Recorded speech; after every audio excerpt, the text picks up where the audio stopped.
Hello students, welcome to my channel Neeru Sethi maths hub. अगर आपको मेरे वीडियोस पसंद आ रहे हैं तो please subscribe and share my channel Neeru Sethi maths hub. तो आज हम करेंगे एक्सरसाइज 2.2 के question number 5 to question number 9। ठीक है, आपका क्वेश्चन नंबर 5 है let A is equal to 1 2 3 4 6।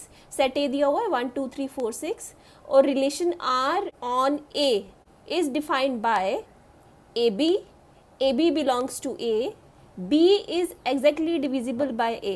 ठीक है, और रिलेशन को डिफाइन कैसे किया हुआ है, जो भी ऑर्डर्ड पेयर्स होंगे उसमें जो सेकेंड एलिमेंट होगा दैट इज B जो है that should be exactly divisible bye A। ये कंडीशन दी हुई है B is exactly divisible bye A। ठीक है, तो A और B दोनों एलिमेंट कहाँ से होने चाहिए, सेट ए से होने चाहिए, जो कि आपको ये दिया हुआ है। ठीक है, अब आपका क्वेश्चन है write R in the roster form.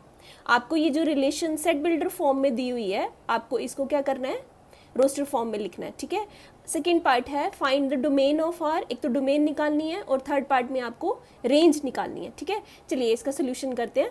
Set ए लिख लिया पहले हमने 1 2 3 4 6 जो कि आपको गिवन था, और रिलेशन को डिफाइन कैसे किया हुआ है, A B such that A B belongs to A and B is exactly divisible by A. R is equal to, आपको इसमें ऑर्डर्ड पेयर्स लिखने हैं और वो ऑर्डर्ड पेयर्स लिखने हैं जिसमें सेकेंड एलिमेंट जो है वो exactly divisible by first element से होना चाहिए। ठीक है, और ये दोनों एलिमेंट कहाँ से होने चाहिए, ए से होने चाहिए। ठीक है, तो चलिए सबसे पहले 1 ले लेते हैं। 1 और 1 ये ऑर्डर्ड पेयर इसमें आ सकता है बिकॉज 1 ये जो सेकेंड एलिमेंट है this is exactly divisible bye 1। 1 divide कर देता है 1 को। ठीक है, सेकेंड ऑर्डर्ड पेयर लिख लेते हैं 1 2। ये भी आ सकता है इस रिलेशन में because 2 is divisible by 1। In the similar way 1 3 1 4 1 6 ये सभी ऑर्डर्ड पेयर्स आ गए बिकॉज 1 तो किसी भी नंबर को एग्जैक्टली डिवाइड कर देता है। ठीक है ना, तो 6 is divisible by 1, 4 is divisible by 1, तो ये कंडीशन हमारी सेटिस्फाई हो रही है। ठीक है, अब आगे चलते हैं। 1 के साथ हमने लिख लिए सारे के सारे ऑर्डर्ड पेयर्स, अब 2 ले लेते हैं। तो हम 2 2 लिख सकते हैं because 2 is exactly divisible bye 2। ठीक, और देखते हैं 2 किसको और डिवाइड कर देता है, 4 को डिवाइड कर देता है। तो आप लिख लेंगे 2 4, आपके पास ऑर्डर्ड पेयर आ गया because 4 is exactly divisible bye 2। जो सेकेंड एलिमेंट है वो फर्स्ट एलिमेंट से एग्जैक्टली डिवाइड हो रहा है। ठीक है, इन द सिमिलर वे 2 6 को भी डिवाइड कर देता है, तो आप 2 6 भी लिख लेंगे। तो 2 के साथ और कोई नंबर डिवाइड नहीं होता है, तो और कोई ऑर्डर्ड पेयर इसमें नहीं आएगा। अब हम 3 ले लेते हैं। 3 3 लिख सकते हैं, है ना, because 3 is exactly divisible bye 3। Now 3 और किसको डिवाइड करता है, 6 को डिवाइड करता है, तो 3 6 लिख लेंगे। ठीक है, तो यहाँ पर देखिए second element is exactly divisible by first element, 6 is exactly divisible bye 3। ठीक है, नाउ अभी हम 4 ले लेते हैं। 4 4 लिख सकते हैं। 4 और किसी नंबर को यहाँ पे एग्जैक्टली डिवाइड नहीं कर रहा, तो और कोई ऑर्डर्ड पेयर नहीं बनेगा। अब 6 ले लेते हैं, तो 6 6 लिख सकते हैं, और 6 और किसी नंबर को एग्जैक्टली डिवाइड नहीं करता है। ठीक है ना, तो वो नहीं, और कोई ऑर्डर्ड पेयर नहीं आएगा। तो जितने भी ऑर्डर्ड पेयर बन सकते थे वो सभी हमने यहाँ पे लिख लिए। तो ये आपने इस रिलेशन को सेट बिल्डर फॉर्म में जो दी हुई थी ये आपका रोस्टर फॉर्म आ गई, और ये आपका कौन सा था, फर्स्ट क्वेश्चन था। ठीक है ना, फर्स्ट पार्ट आपको ये पूछा हुआ है write R in the roster form, तो जो आपने लिख लिया। अब सेकेंड पार्ट में आपने क्या लिखना है, आपका जो सेकेंड पार्ट है find the domain of R. ठीक है ना, अब आपको डोमेन लिखनी है, तो डोमेन ऑफ आर क्या हो जाएगा, क्या होगा डोमेन ऑफ आर, आपको मैंने बताया था set of all the first elements of the ordered pair in the relation. तो फर्स्ट एलिमेंट कौन से आ रहे हैं, एक तो 1 आ रहा है, 2 आ रहा है और 3 भी आ रहा है, और 4 और 6। ठीक है, तो आपके पास आ गया 1 2 3 4 6, ये आपका आ गई डोमेन। अब थर्ड पार्ट है आपका, आपको क्या लिखनी है, रेंज लिखनी है, रेंज ऑफ आर। अब रेंज भी आपको पता है, मैंने बताया था आपको रेंज क्या होती है, जो भी रिलेशन में ऑर्डर्ड पेयर्स हैं उनका सेकंड एलिमेंट लेना है, ठीक है। तो सेकंड एलिमेंट में 1 2 3 4 6, ठीक है, ये सभी हैं, ठीक है। 2 4 6 है आगे, 3 6 4 6, तो बार बार लिखने की ज़रूरत नहीं है। कौन कौन से आ रहे हैं आपके पास, एक 1 आ रहा है, 2 आ रहा है, 3 4 6, ये सभी सेकेंड एलिमेंट्स हैं इन सभी ऑर्डर्ड पेयर्स के, ठीक है। तो आपका ये तीनों आंसर्स हैं, रोस्टर फॉर्म लिख लिया, डोमेन और ये आ गई रेंज, ठीक, समझ में आ गया। Question number 5, and this question is very important, बहुत बार एग्जाम्स में भी आता है। चलिए अब let's move on to question number 6। आपका क्वेश्चन नंबर 6 दिया हुआ है, determine the domain and the range of the relation R defined by R is equal to ordered pair में x, x plus 5 such that, और x कहाँ से होना चाहिए, x कौन सा एलिमेंट हो सकता है, 0 1 2 3 4 5, ये सब हो सकते हैं x, ठीक है। तो आपको इस क्वेश्चन में रिलेशन डिफाइन की गई है और आपको निकालना क्या है, डोमेन और रेंज निकालनी है, ठीक है। चलिए इसका सोल्यूशन देखते हैं। हमने रिलेशन लिख ली जो आपके क्वेश्चन में दी हुई थी। अब ये रिलेशन आपकी किस में है, सेट बिल्डर फॉर्म में है। तो पहले हमें डोमेन और रेंज निकालने के लिए इस रिलेशन को रोस्टर फॉर्म में लिखना पड़ेगा। तो पहले हम इसको कन्वर्ट कर देते हैं रोस्टर फॉर्म में, ठीक है। तो r इज इक्वल टू, अब आपको जो ऑर्डर्ड पेयर्स लिखने हैं उसमें फर्स्ट एलिमेंट क्या होना चाहिए, x से होना चाहिए, x होना चाहिए। तो x क्या है, 0, ठीक। अब अगर x यहाँ पर मैंने 0 पुट कर दिया तो सेकेंड एलिमेंट 0 प्लस 5 कितना हो गया, 5, ठीक है। अब सेकेंड ऑर्डर पेयर लेते हैं, फिर से मुझे x लिखना है, फर्स्ट एलिमेंट मुझे x लिखना है, तो इस बार मैं 1 ले लेती हूँ। अगर मैंने x 1 लिख लिया तो यहाँ पर सेकेंड एलिमेंट क्या बन जाएगा, 1 प्लस 5 कितना बन गया, 6, ठीक। इन द सिमिलर वे अगर x मैंने 2 ले लिया तो यहाँ पर सेकेंड एलिमेंट 2 प्लस 5 कितना बन जाएगा, 7।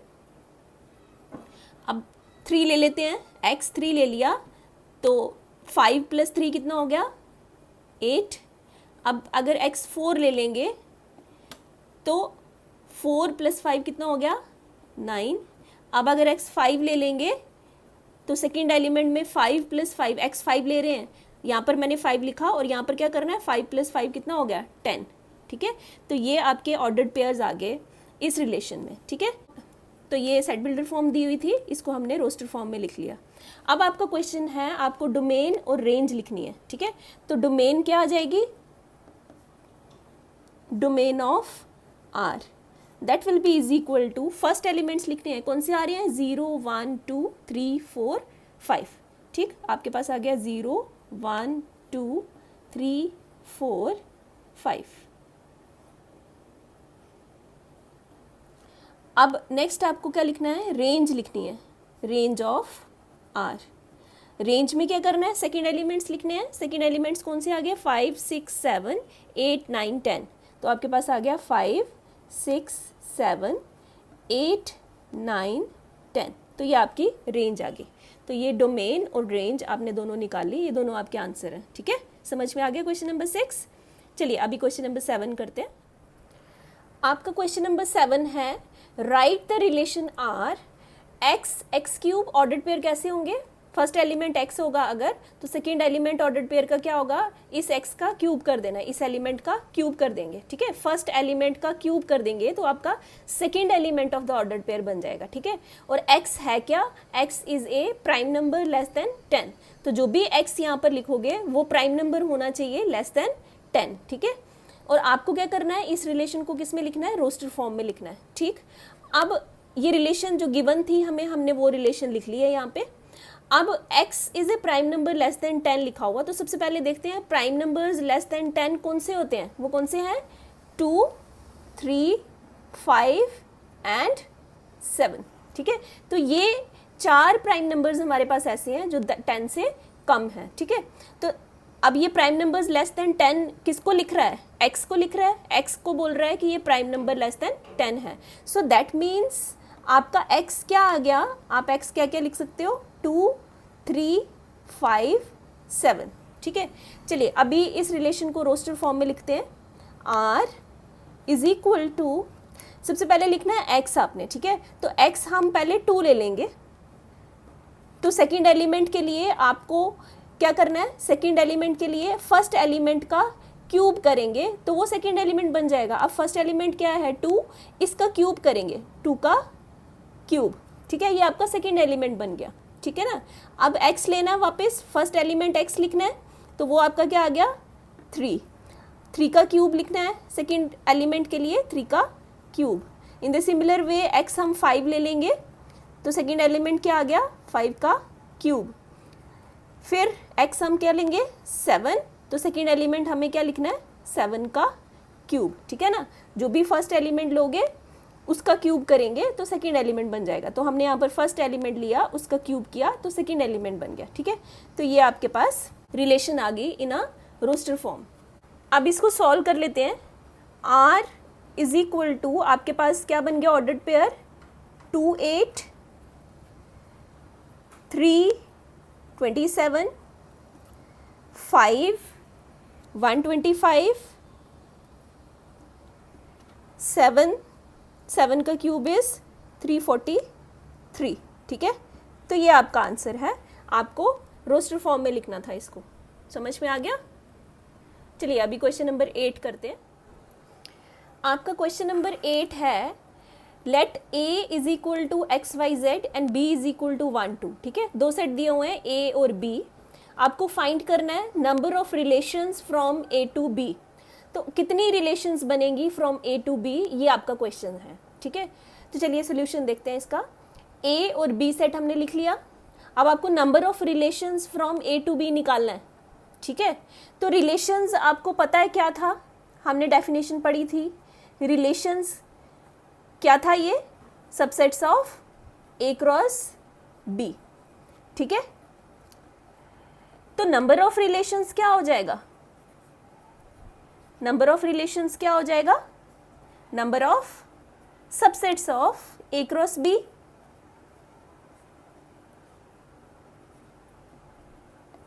है ना। रिलेशंस क्या थे, सबसेट्स थे, ठीक है। Relation from a to b ले लिया अगर हमने, ठीक है। तो relation from a to b क्या था, subsets of a cross b। तो नंबर ऑफ रिलेशंस क्या होंगे, number of subsets of a cross b, है ना। तो that means number of relations निकालने के लिए हमें number of subsets of a cross b निकालना पड़ेगा। That means subsets of a cross b कितने बनेंगे वो निकालना पड़ेगा। तो उसके लिए पहले हमें a क्रॉस b निकालना पड़ेगा, ठीक है ना। तो पहले हम a क्रॉस b निकालेंगे, a cross b, that means Cartesian product निकालेंगे। तो कार्टेशियन प्रोडक्ट में आपको पता है फर्स्ट एलिमेंट जो भी ऑर्डर्ड पेयर आप लिखोगे उसमें फर्स्ट एलिमेंट a से होना चाहिए और सेकंड एलिमेंट b से होना चाहिए, ठीक है ना। तो फर्स्ट एलिमेंट x ले लेते हैं, तो x1 x2 ये दो ऑर्डर्ड पेयर्स बन गए आपके पास, x1 x2, ठीक है। फर्स्ट एलिमेंट a से और सेकंड एलिमेंट b से। अब हम y ले लेते हैं, y की पेयरिंग करेंगे 1 और 2 के साथ, तो आपके पास क्या आ गया y1 y2। In the similar way आपके पास आ गया z1 z2। तो ये आपने निकाल लिया a क्रॉस b, ठीक है। कितने एलिमेंट्स आ गए 1 2 3 4 5 6, ठीक है। Number of elements of a cross b,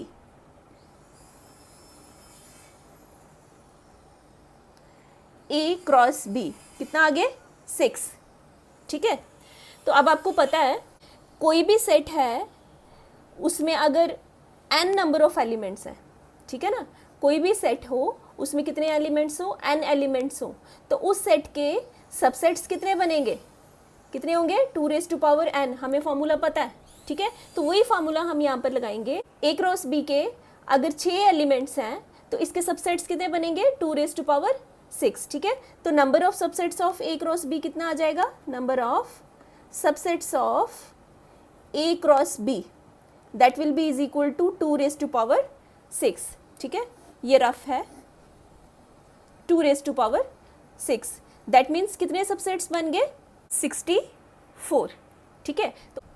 तो ऊपर हमने ये लिखा हुआ है number of subsets of a cross b, वो किसके बराबर है, नंबर ऑफ रिलेशंस के, ठीक है। दैट मीन्स अगर subsets of a cross b 64 निकल गए तो दैट मीन्स हमारे पास क्या निकल गया, रिलेशंस, नंबर ऑफ रिलेशंस निकल गई 64। तो देयरफॉर नंबर ऑफ रिलेशंस कितना आ गए 64। Number of relations from a to b is 64. This is your answer, समझ में आ गया? चलिए अभी क्वेश्चन नंबर 9 करते हैं। क्वेश्चन नंबर 9 है let R be the relation on Z. Z किसका सिंबल है? इंटीजर्स का, ठीक है। तो आपकी relation is on Z, defined by, और रिलेशन को डिफाइन कैसे किया हुआ है? ऑर्डर्ड पेयर्स लिखने हैं ए बी, और ए और बी दोनों इंटीजर्स होने चाहिए, ठीक है। जो भी आप ऑर्डर्ड पेयर में फर्स्ट एलिमेंट और सेकंड एलिमेंट लिखोगे ये दोनों इंटीजर होने चाहिए। और एक कंडीशन दी हुई है A minus B is an integer. तो जो भी ऑर्डर्ड पेयर में आप ए और बी लिखोगे, तो जब भी आप ए में से बी माइनस करोगे तो वो भी इंटीजर होना चाहिए। वही वाले ऑर्डर्ड पेयर्स आपको इस रिलेशन में लिखने हैं। तो आपको क्या फाइंड करना है? Find the domain and range of R, ठीक। अब हमने ये रिलेशन लिख ली, जो आपको गिवन थी वो हमने वापस लिख ली। अब आपका रिलेशन जो डिफाइन किया है उसने बोला हुआ है ए भी इंटीजर होना चाहिए और बी भी इंटीजर होना चाहिए, ठीक है। चलिए रफ में कुछ हम लोग एग्जाम्पल्स ले लेते हैं। ये दोनों इंटीजर्स लिखने हैं। सपोज मैंने लिख लिया 2 3, ठीक है। अब देखिए 2 भी इंटीजर है, 3 भी इंटीजर है। अब आपकी condition, now this is your A and this is B. अब आपकी कंडीशन है, उसने बोला वही ऑर्डर्ड पेयर्स लिखने हैं जहां पर ए माइनस बी इंटीजर बनता होगा, वही ऑर्डर्ड पेयर्स लिखने हैं। अब a minus B that means 2 minus 3 कितना हो गया? -1।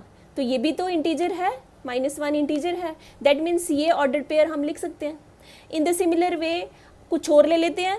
सपोज मैंने ले लिया -1 -4, ठीक है। -1 भी इंटीजर है, -4 भी इंटीजर है, ठीक है। ये वाली कंडीशन तो सेटिस्फाई हो रही है, A B belongs to Z, ठीक है।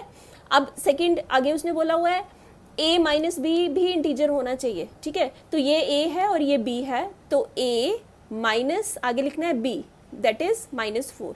सो this will be is equal to -1 plus 4। So this is equal to 4 - 1 3। 3 क्या होता है? इंटीजर होता है, ठीक है। तो 3 भी इंटीजर है, दैट मीन्स ये वाला ऑर्डर्ड पेयर भी हम लिख सकते हैं। इन द सिमिलर वे आप कुछ भी लेते चले जाएंगे, कोई भी ऑर्डर्ड पेयर लेते जाएंगे जिसमें 2 इंटीजर्स होंगे, तो आप उसका डिफरेंस निकालेंगे, a माइनस बी करेंगे, वो हमेशा इंटीजर आता जाएगा, ठीक है ना। मैंने 2 एग्जांपल्स लिए हैं, आप 4-5 और एग्जांपल्स लेके भी चेक कर सकते हो कि हम किन्हीं 2 इंटीजर्स का अगर डिफरेंस निकालें तो वो डिफरेंस आपका जो निकलेगा वो इंटीजर ही होगा, ठीक है। तो आप आंसर में कैसे लिखेंगे? It is known that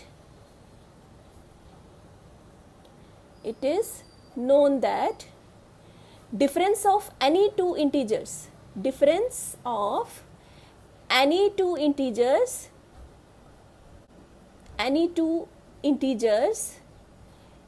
is always an integer। तो किन्हीं 2 इंटीजर्स का आप डिफरेंस निकालेंगे तो वो इंटीजर ही आएगा। दैट मीन्स आप अगर इसकी रोस्टर फॉर्म लिखोगे तो आप इनफाइनाइटली मैनी ऑर्डर्ड पेयर्स लिख सकेंगे। अब उसने बोला डोमेन क्या होगी? डोमेन मीन्स फर्स्ट एलिमेंट आपको दिया हुआ, यहीं पे लिखा हुआ है कि a belongs to integer, a integer होना चाहिए, ठीक है।